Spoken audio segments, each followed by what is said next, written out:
के निमित्त बनो। तो आप सोचो कि इतना महीन पुरुषार्थ पर ध्यान हो, मैं अपने संकल्प को तो संभालूं, परंतु मैं ये सोचूं कि दूसरे के संकल्प भी मेरे प्रति न चले।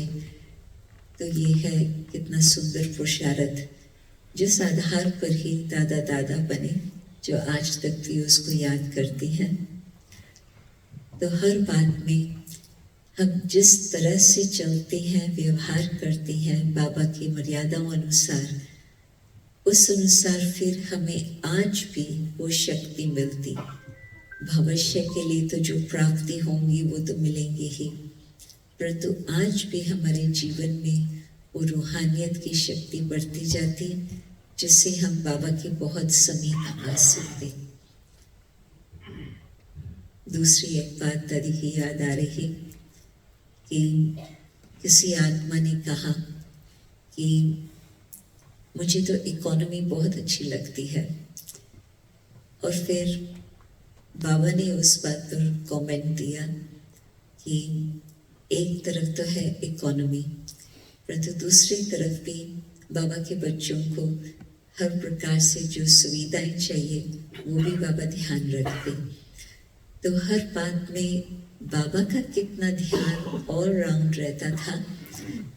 बाबा इकोनॉमी भी देखते थे, परंतु फिर बच्चों को जो जरूरत, रांची, सीसाइड, बॉम्बे जैसे मौसम, दोनों को सर्दी का तो पता ही नहीं था।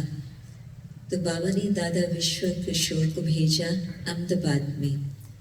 उसने कहाँ पर मिल मालिक के साथ बातचीत की, और उनके पास जो कभी कभी माल ऐसे होता है जो फर्स्ट क्लास नहीं होता, कुछ उसमें गलती होती, तो जो मिल मालिक होता है वो उसको सस्ते में बिक्री कर देता है।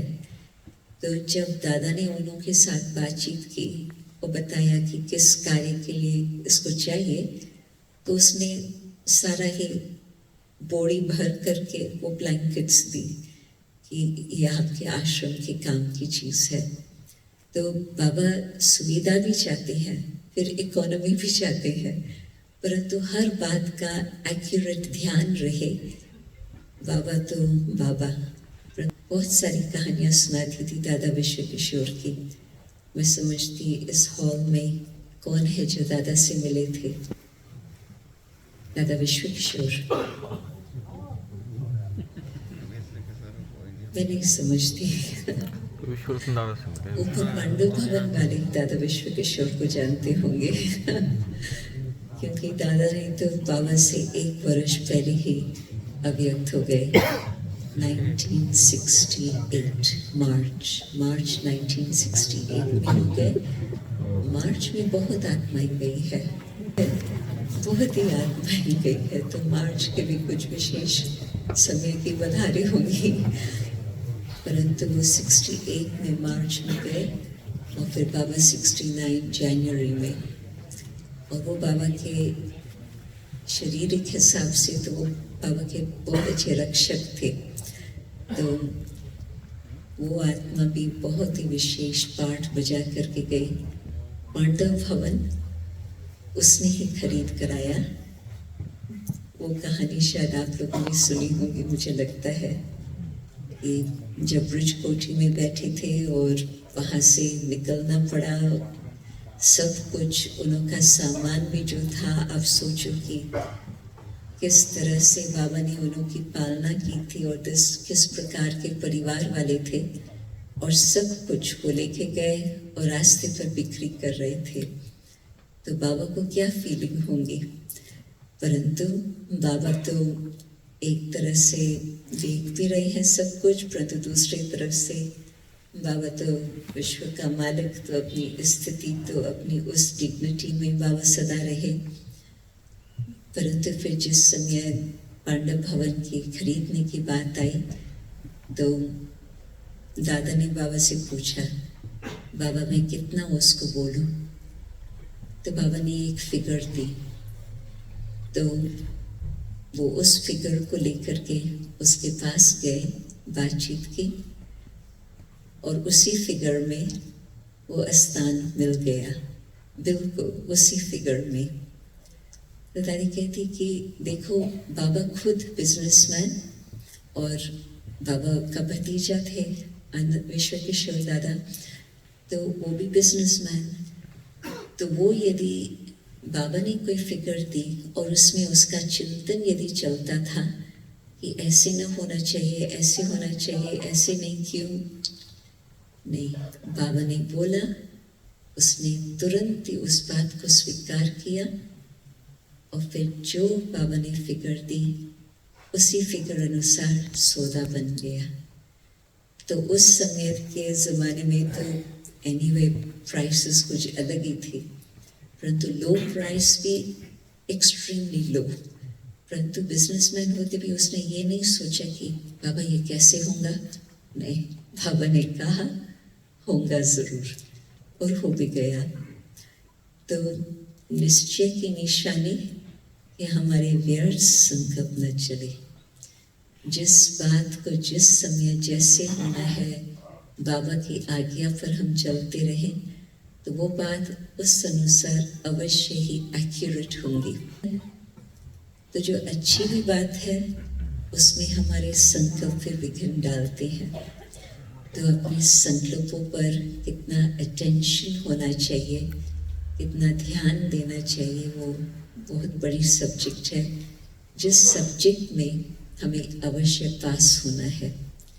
अंत मते सुगते, एक बाबा की याद रहे, जबकि हमने अभी से अपना पुरुषार्थ ऐसे चालू रखा कि जब हम कहें फुल स्टॉप, ऐसे नहीं कि 10 मिनट के बाद, 1 घंटे के बाद, 2 घंटे के बाद वो फुल स्टॉप हो, परंतु जिस समय हम कहें फुल स्टॉप, क्योंकि ये ज़्यादा सोचने से कोई हल नहीं होगा और ये हमारी एनर्जी वेस्ट होंगी। तो ड्रामा को समझकर बाबा को याद करके वो फुल स्टॉप भी बना सके, तो इस अनुसार पुरुषार्थ हो तो फिर हाँ, योग जो बाबा के साथ होना चाहिए, जिस तरह से होना चाहिए, वो बहुत ही एक्यूरेट हमारा योग भी बनता रहेगा। तो बाबा की मर्यादाएं एक तो है एक्सटर्नल, तो वो तो जो भी ब्राह्मण बनता बहुत जल्दी ही वो एक्सटर्नल मर्यादाएं तो जीवन में आ ही जाती है, परंतु फिर दूसरा होता है अंदर की जो स्थिति होती, और अंदर की स्थिति में मन और बुद्धि और संस्कार।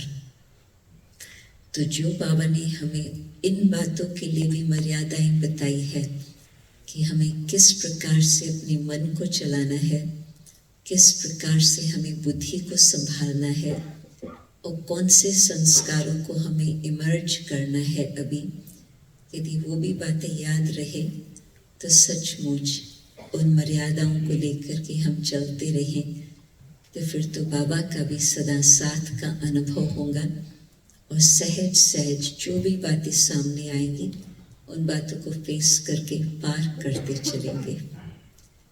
तो आज पांडवों को बहुत संख्या में देख करके 2 पांडवों की कहानी याद आई, परंतु मैं यही सोचती हूँ कि दादियों की कहानियाँ तो बहुत सुनते हैं, भाइयों की कहानियाँ कुछ कम सुनते हैं, राइट। तो ये 2 तो बहुत हमारे विशेष आत्माएं जो बिल्कुल बाबा को कदम कदम पर फॉलो करते, उन्होंने भी अपने जीवन को बहुत ही श्रेष्ठ और ऊंच बनाया। तो न सिर्फ बाबा को फॉलो करना होता, परंतु मैं तो ये भी मानती हूँ कि एक एक जो हमारे पूर्वज है, उनका जितना जिसका जैसे संबंध रहा, उनको जान करके समझ कर उनको भी उन बातों में फॉलो करें तो भी हम बाबा के और समीप आ सकते। तो आज का ये जो शब्द था, बाबा के शरण में आना और बाबा स्वीकार करे कि हाँ बच्चे मैं तुमको शरण देता हूँ, तो उसके लिए ये विशेष बातें ध्यान पर रहे। नष्ट मोह और हर प्रकार से मर्यादा को पालन करना, और तीसरी बात विशेष उसमें अपने मन पर, बुद्धि पर बहुत अच्छी तरह से अटेंशन रखना, तो सूक्ष्म मर्यादाओं को भी हम पालन कर सके। इसको कुछ पूछना है?